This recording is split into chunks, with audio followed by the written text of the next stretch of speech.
গাজীপুরের কালিয়াকৈর পৌরসভার মেয়র মুজিবুর রহমানকে পুনর্বহাল দাবিতে বুধবার সকালে চন্দ্রা ঢাকা টাঙ্গাইল মহাসড়কে বিক্ষোভ মিছিল ও সমাবেশ অনুষ্ঠিত হয়েছে। মেয়র মুজিবুর রহমান দীর্ঘ ২০ বছর ধরে কালিয়াকৈরবাসীর সেবা করে আসছেন এবং তাকে পুনর্বহালের জন্য স্থানীয় জনগণ বিক্ষোভ ও সমাবেশের আয়োজন করেন। মানববন্ধনে হাজার হাজার জনতার অংশগ্রহণ দেখা গেছে। তার নেতৃত্বে কালিয়াকৈর পৌরসভায় নানা উন্নয়নমূলক কাজ সম্পন্ন হয়েছে, যার মধ্যে রাস্তা নির্মাণ, ড্রেনেজ ব্যবস্থার উন্নতি এবং বিভিন্ন সামাজিক কর্মকাণ্ডে গুরুত্বপূর্ণ অবদান রয়েছে। পৌরবাসীর সুখে দুঃখে পাশে দাঁড়িয়ে তিনি এই এলাকার মানুষের জীবনযাত্রার মান উন্নয়নে অসামান্য ভূমিকা পালন করেছেন। তার এই দীর্ঘমেয়াদী সেবার কারণে স্থানীয়রা তাকে একজন দক্ষ এবং মানবিক মেয়র হিসেবে মূল্যায়ন করে থাকেন।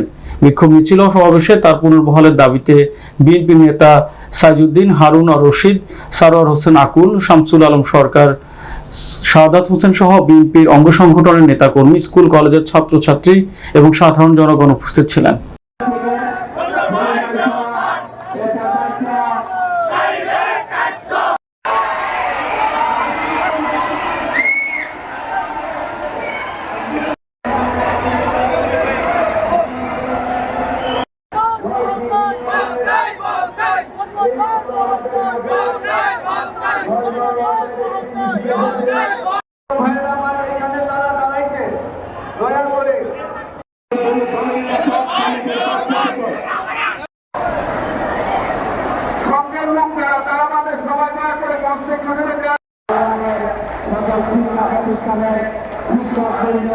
এবং ছাত্রছাত্রীদেরকে অভিনন্দন জানাচ্ছি। ছাত্রছাত্রী আমাদের মাঝে এসেছেন।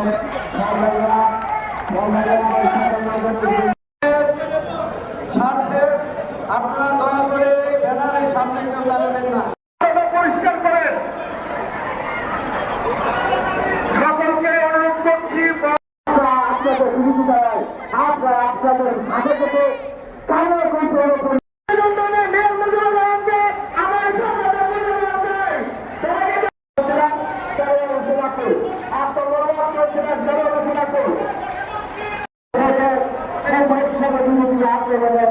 সহযোগিতা করা যায়।